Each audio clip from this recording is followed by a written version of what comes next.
From Grangeville to Lapway, we've got your District 2 breakdown right here on the Palouse Prepcast with Garrison Hardie. That's right. It is another edition of the Palouse Prepcast on IdahoSports.com, brought to you by the Idaho Division of Public Health, where we're breaking down everything going on in District 2 in the state of Idaho, week in, week out. Brandon Bainey joined once again by Garrison Hardie. Garrison, what's going on? How you doing?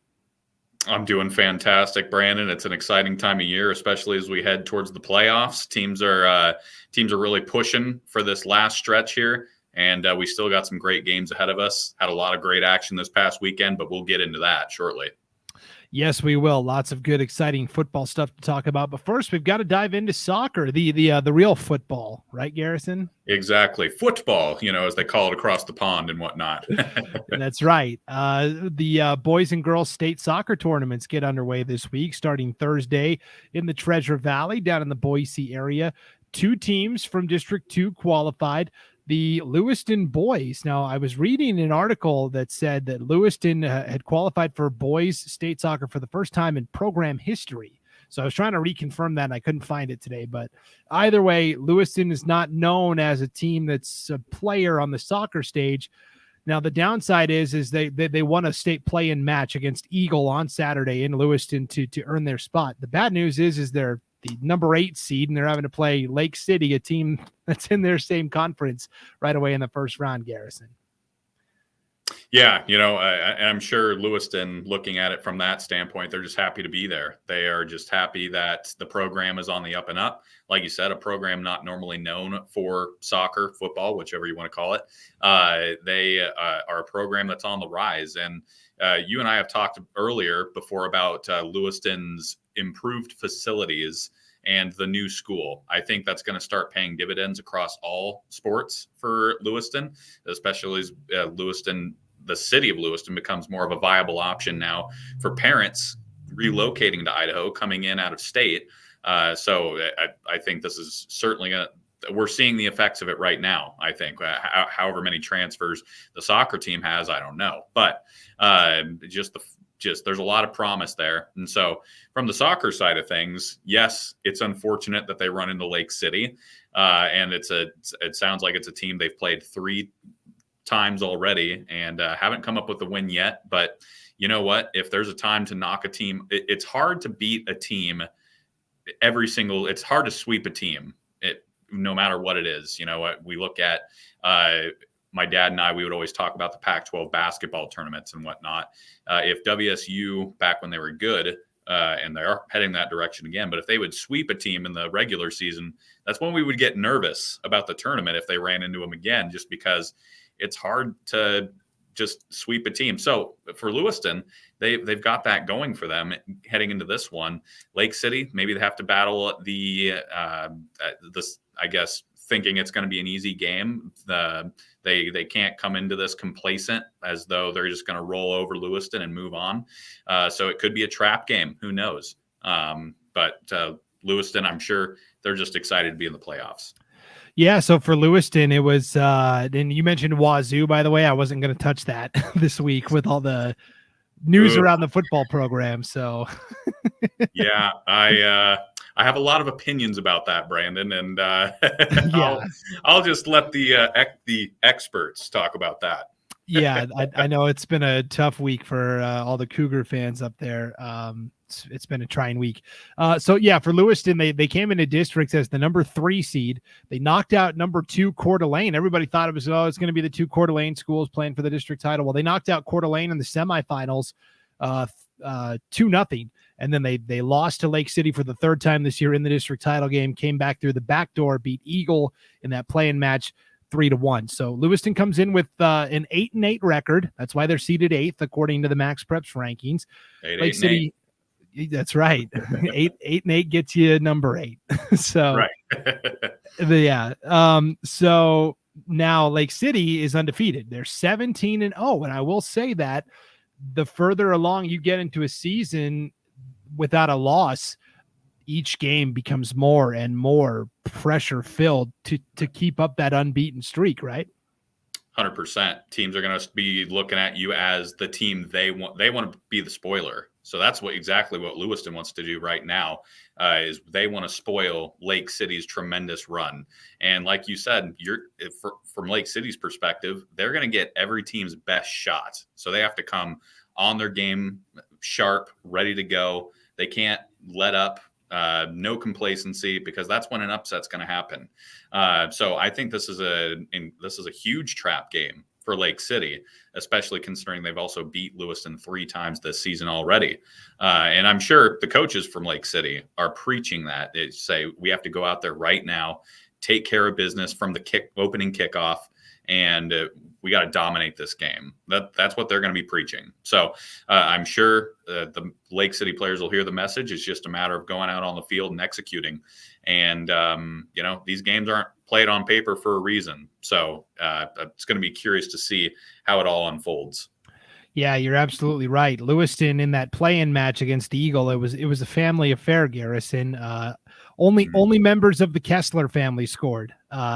Teddy Kessler scored twice. Paul Kessler added the 3rd goal. So Lewiston keeping it in the family in that play-in match.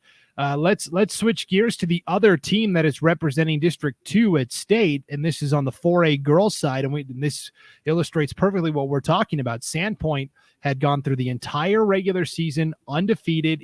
They won the combined Inland Empire League, right? The 5A and 4A schools had a combined soccer league this year, and Sandpoint was better than all of the 5A schools even. They took first place in the combined league, hadn't lost a match.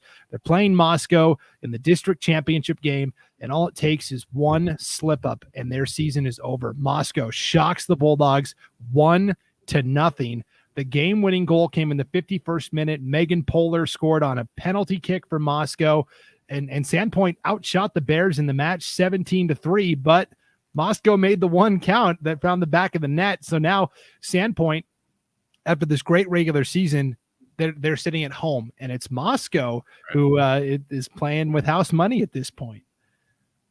And what a confidence booster for Moscow. Even though they got, like you said, outshot 17-3, that give credit to their defense and their goalie for being able to withstand that barrage and come out on top.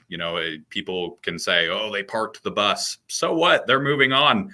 If that's the kind of game that they got to play if that's their strategy, then good on them. They executed it to a T.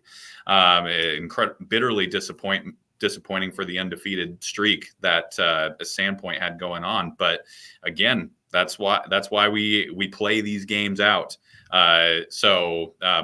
Huge congratulations to Moscow. Excellent defensive performance. Shout out to the goalie for the shutout.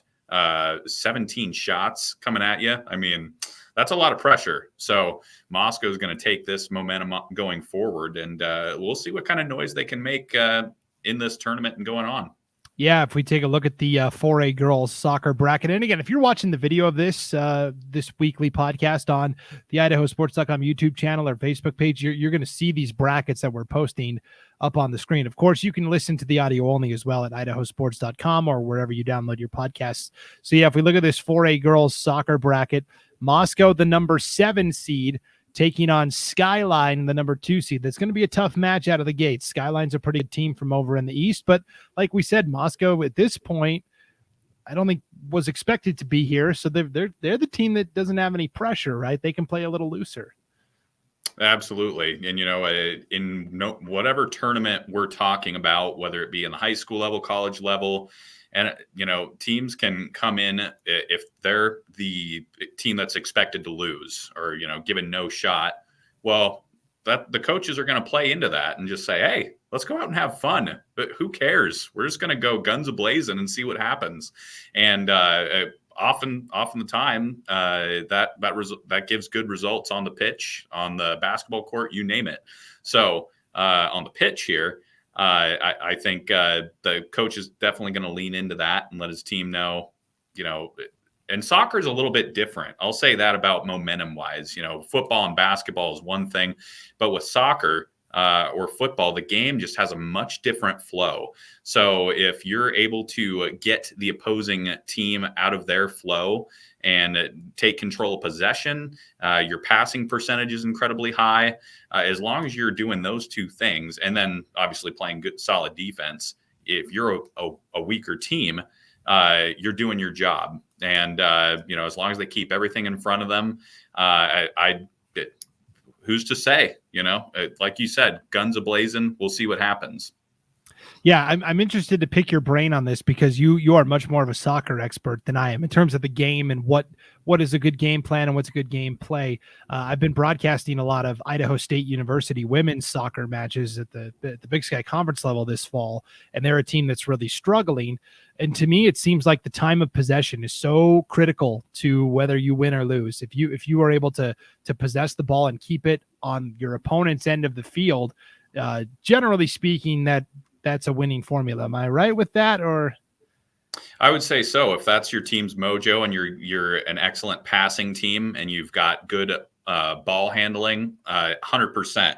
However, the thing that you have to look out for is the complacency side of things. If the opposing team is able to use that to their advantage, soak up all that pressure, and then boom, they're on a counterattack. And because your whole team is essentially in the other team's half, then you've got to be on your guard the entire time. So, for instance, in that Moscow versus Sandpoint game, I assume Sandpoint was in Moscow's half the entire game, essentially.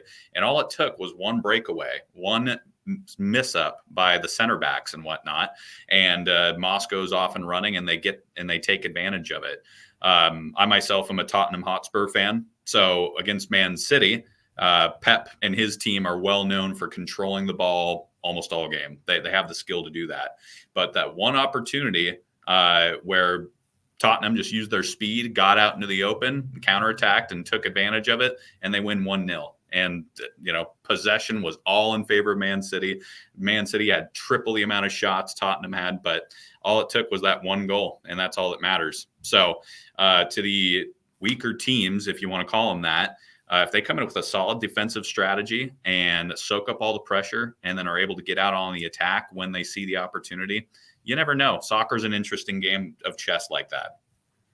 Yeah, and it can swing on a moment's notice, like you said, and that's why soccer, especially at state tournament time, is always so exciting and so thrilling this time of year. So we'll see how the Moscow girls and the Lewiston boys do. The way they're seeded, it's going to be a tough road, but you never know this time of year. That's for sure. Let's move on to football now, and let's stick with Lewiston as they pick up a tight 35-28 win over Lake City. The Bengals are now 7-1, Garrison. They can, if they defeat Coeur d'Alene this Friday night, they will win the Inland Empire League. Even if they fall, they could be in a three-way tie for first, or maybe just a tie with Coeur d'Alene. Either way, I think Lewiston is pretty much set as a playoff team at this point. It certainly looks that way. And gosh, what a turnaround from last year. Last year, injury-riddled season, a lot of bumps along the road, and they go 3-6, miss the playoffs. That was a tough pill to swallow, I'm sure. So seeing the turnaround this year where the offense, it just looks completely different. Jace McArcher has really grabbed this offense by the horns. And of course, it helps to have a guy like Cruz Hepburn lining up next to you in the backfield. The offensive and defensive line, it's just been a well-oiled machine under Coach Pancari for Lewiston this year. And they've been largely unaffected by injuries is the big thing. So offensively, a lot of weapons. Defensively, that defensive front really takes care of their own. And I like Lewis. I really like this Lewiston team. Now, Coeur d'Alene has been the team that has been always kind of derailed things for Lewiston. But given that Lewiston beat Post Falls and Post Falls just beat Coeur d'Alene, maybe there's a chink in that armor. So this is going to be a really interesting. It's a game I'm going to be tuning in to keep an eye on and see what unfolds. Yeah, it's a double-edged sword for sure, because now you've got Coeur d'Alene that's maybe a little angry, a little motivated after losing to Post Falls, and Lewiston's going to get Coeur d'Alene's best shot. So we'll see how that game unfolds. It's going to be fantastic. But either way, even if Lewiston ends up on the wrong end of that three-way tie for first place between Post Falls, Coeur d'Alene, and Lewiston, they are still so far ahead of the rest of the field that they're going to get that at-large playoff spot. So I think Lewiston fans can start making their playoff plans. 4A Moscow, their season, their regular season at least, is over. They finished up last week losing to Sandpoint 42-6. The Bears are 3-5.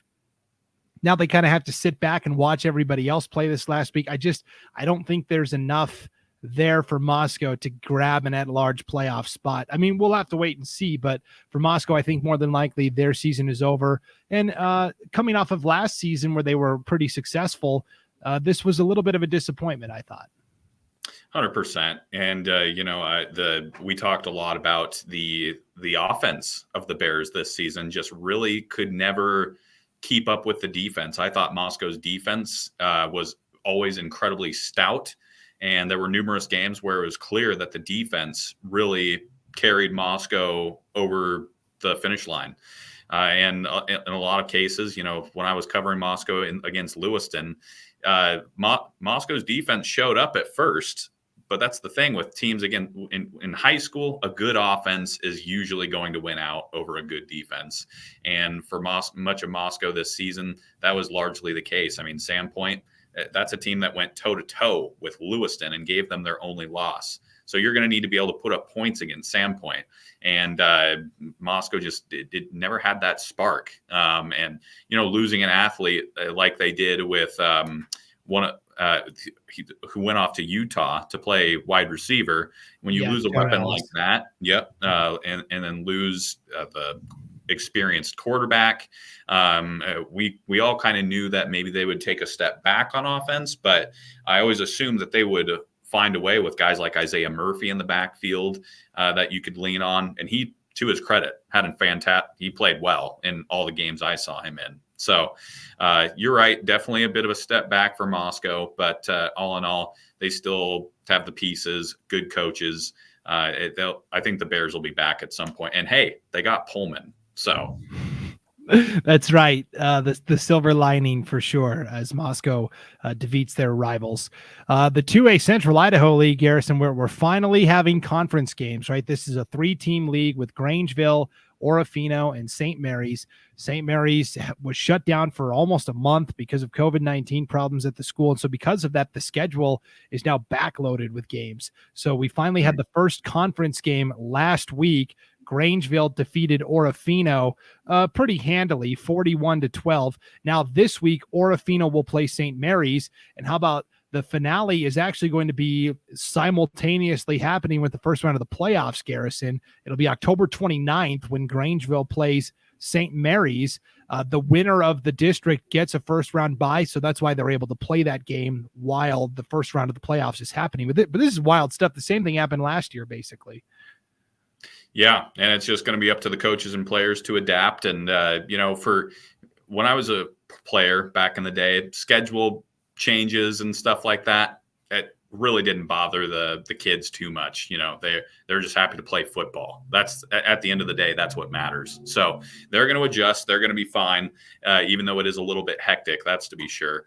We talked about Grangeville earlier in the season. We look at their schedule. They easily have one of the toughest schedules in District 2, if not a lot of Idaho. So they took a lot of bumps along the road, but this is a program with a lot of proud tradition. I kind of liken them to a Fresno State or a BYU. It doesn't matter who they're playing on the other side. They could be playing a 5A school and they're going to come out and which wouldn't happen, by the way. But when they would come out and give it their best shot, they don't care who you are. They're going to challenge you and come out and play. And they did a lot of that, especially with the new playoff format where they look at strength of schedule and whatnot. So I certainly saw the strategy that Grangeville was going for, but now I'm sure they're happy to get into their conference, pick up that big win. And now they're looking forward to St. Mary's, and they could very well just finish this out and pick up the conference, the championship, and then be good to go to for the playoffs. And again, this is a program with a lot of tradition and a lot of pride. A lot of playoff tradition and whatnot as well. And a lot of players have come out of there and gone to schools like Montana, for instance. That I think the Bulldogs could be set up for success here. And for Orofino, their playoff life is kind of on life support right now, where they not only need to beat St. Mary's this Friday, but they also then would need St. Mary's to turn around and beat Grangeville the following week to try and force a 3-way tie where everybody went 1-1. So Orofino still has a chance. It's a very small chance, but they have to win this game Friday. And St. Mary's is kind of a wild card because coming in, they had a lot of good players, but they've had a really herky-jerky schedule because of the COVID-19 problem. So Orofino still has a chance, but they have to win this Friday. So we'll have to see how they respond there. Let's move to the White Pine League. That's where you've been setting up shop most weeks. You had a double dip this past week. You had an audio broadcast Friday and then a video broadcast Saturday. So let's start with that audio broadcast you did Friday night, Garrison. Prairie just continues to run roughshod over everybody. They beat Genesee 84-50. Yeah, it was a great basketball game. The offense, as the game started, Prairie just came out and it was a complete shellacking. I fully, and Coach Podrabski talked to my co-host Jason Hansen about it. He said, "I can't believe how flat we came out. I mean, this is Prairie coming to town. You think we would have risen up to the occasion a little bit and been ready to go, maybe throw some punches back with them early on, but that just was not the case." I think it was 38-0 before Genesee finally started putting some points on the board. They made a change at quarterback and put Cy Wareham into the quarterback spot, and normally they have him out at wide receiver. And some things started to go right for Genesee then, but by that point, it turned into a trading points, and with already a 30-plus point cushion, you're not going to get back from that against Prairie, who also is pretty good on defense. Even though they gave up 50 points, Prairie they just have a great game plan over there. Obviously, experienced coach. We've had him on the show before, and his son ran roughshod over Genesee, and he came out with the IdahoSports.com player of the game. So, yeah, Prairie's dominance continues. And speaking of which, I was kind of surprised to see what they did to Lapway, too. So there were a lot of people saying maybe Lapway, maybe this is their time to take Prairie's spot. But Prairie said, no, not the case. Yeah, Prairie, I think, just showed once again that they are the premier program. They are the team to beat. And the gap between them and second place, which is going to end up being Lapway, is very wide still. Right. So, at this point, Prairie has officially clinched a playoff spot. They officially clinched the White Pine League regular season titles, so they'll get a first-round bye. And the way it works in 1A D1 is the 5 conference champions from around the state get automatic bids, and then the remaining 6 just go to the 6 next best teams according to Max Prep's rating. So with that criteria, Lapway is pretty comfortably in. Genesee is probably 75% in. I mean, they would have to lose and have a bunch of teams win to not get in. So Genesee is pretty safe there.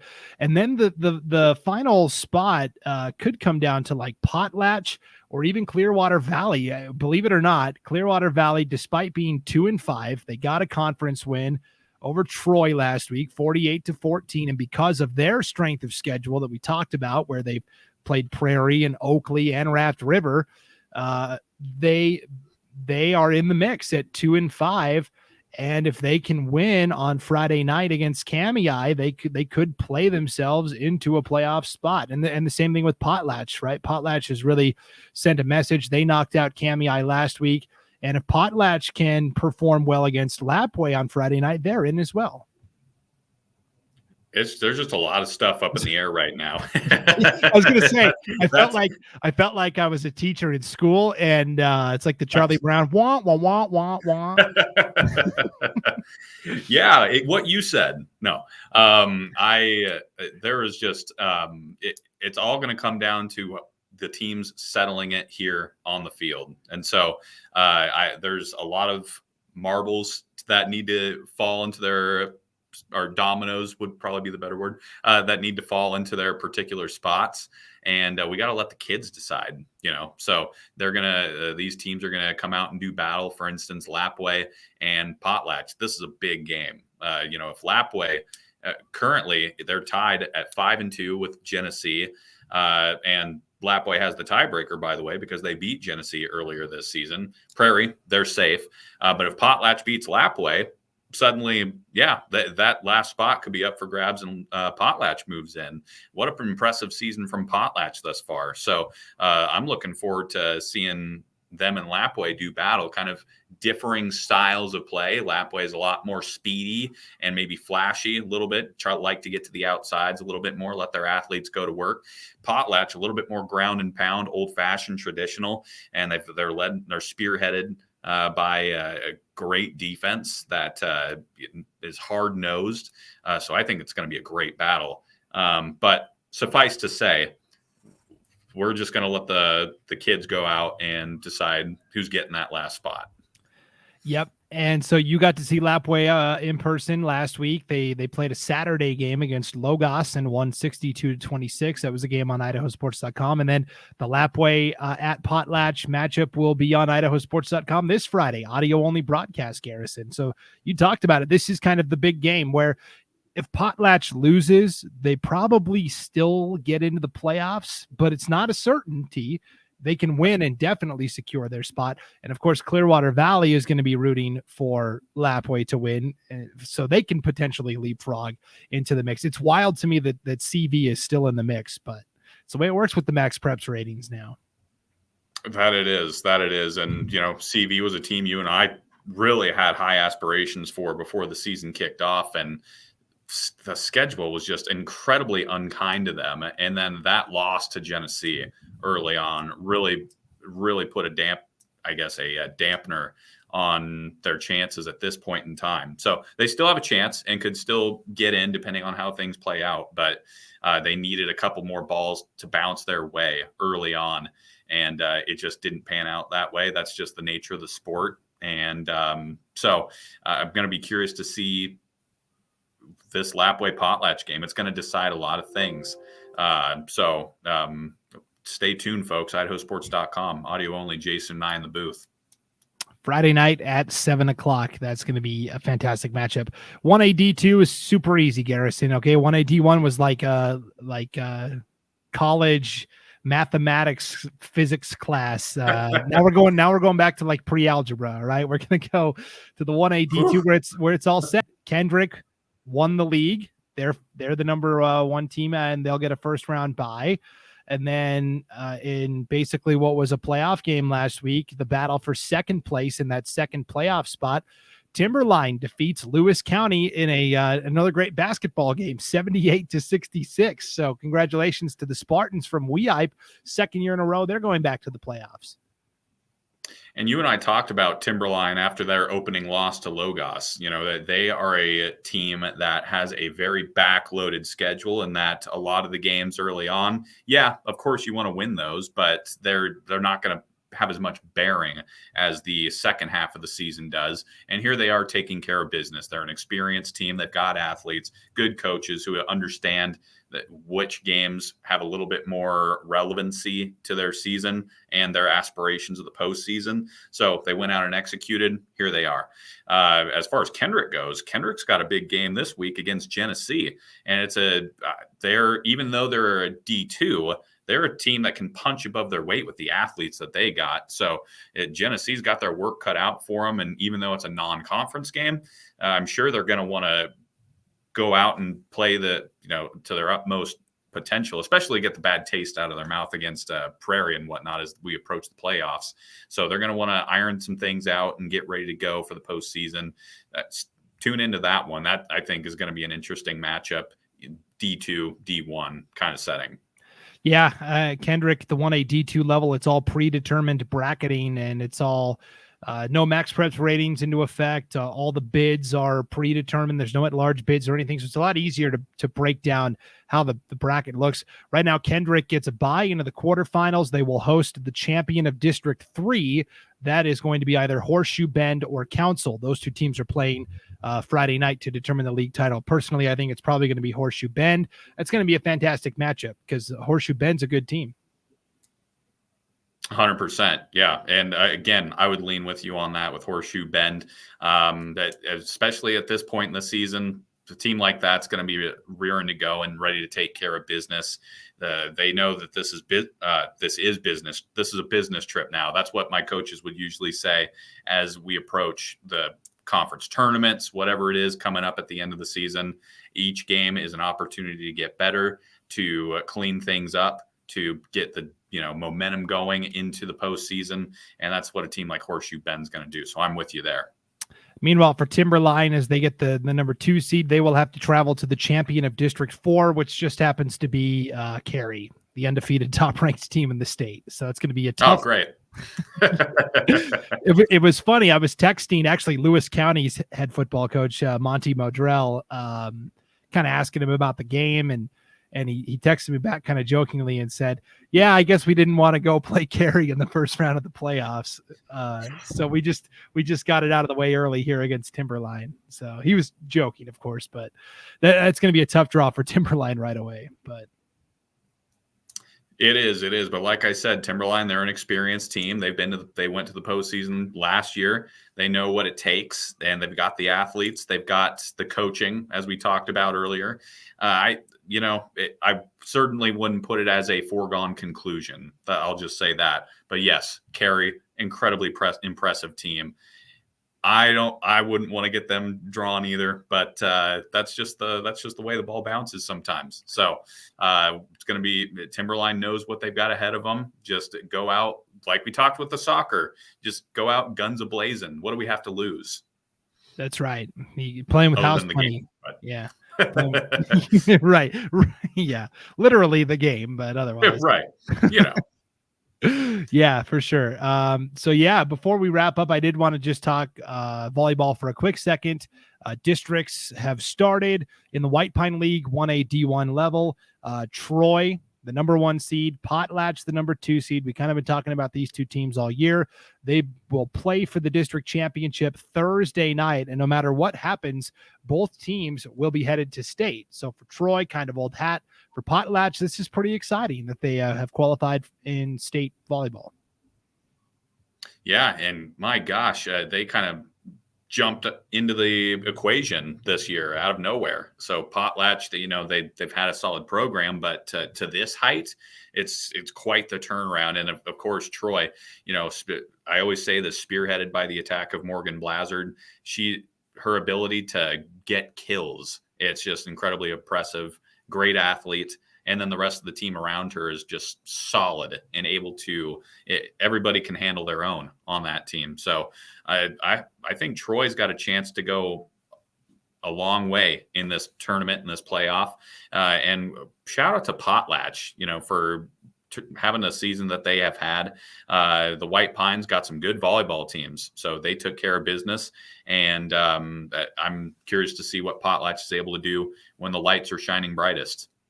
Yeah, and there is another half bid available as well. So the teams that are on the consolation side of the bracket still have something to play for. Whoever gets third place will move on to a state play-in match where they will play the champion of District 1, which at this point looks like it's probably going to be Wallace.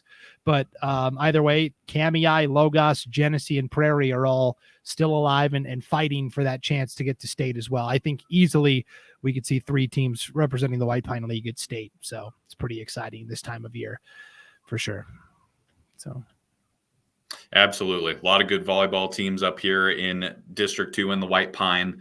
And they're all on display now. So I think Genesee's probably got the edge out of that core you just mentioned there. They've got athletes like Lucy Ranasat, who she's a phenomenal player.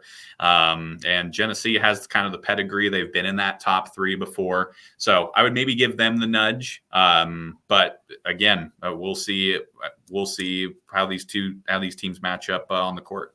Yep, it'll be a lot of fun, and we'll have a lot to talk about again next week. Garrison will have actual state football brackets to break down, state volleyball brackets to break down, and state cross country will be getting close to starting, swimming. So we're right in the middle of it. Busiest time of the year. And it's the best time of year. I mean, all these high school sports to cover. Basketball's starting to inch its way into the picture. This is the best time as a high school athlete, and we're just fortunate enough to cover it here on IdahoSports.com. It's a great time of year.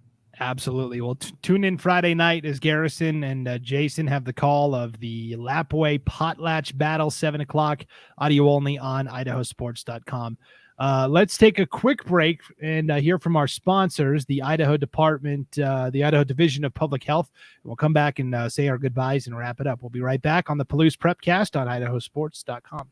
It's time to start planning for back to school. That's why I got my kids vaccinated for COVID-19. Kids 12 and older can get vaccinated. The vaccines have been researched and tested. They're safe and they work. And I hope everyone will choose to get vaccinated too. All right. Stay safe, everybody. However you define safe, stay safe. For Garrison Hardie, I'm Brandon Baney. We'll see you next time on the Palouse Prepcast from IdahoSports.com.